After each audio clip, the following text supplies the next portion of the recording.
घरे केमिति तुलसी पत्र गुंड करिवे।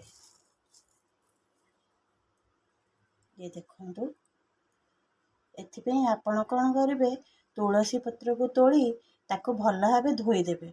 धोइला परे ताको गोटे जगार रखिदेवे।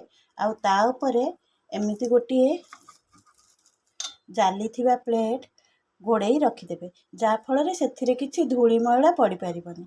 आउ ताकू एमिति गोटे जगार रखिदेवे जहाँ 8-10 दिन पर्यंत सी सेमिति रहिबो। तापर आपण बाहर करके देखिए से पत्र सबू भल भाव सुखी जाइथिबो।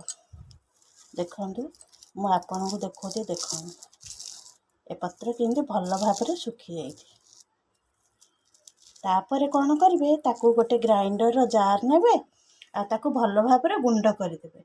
गुंड कला परे ताकू चालुणी रे चलई तार पाउडर करदेवे। आ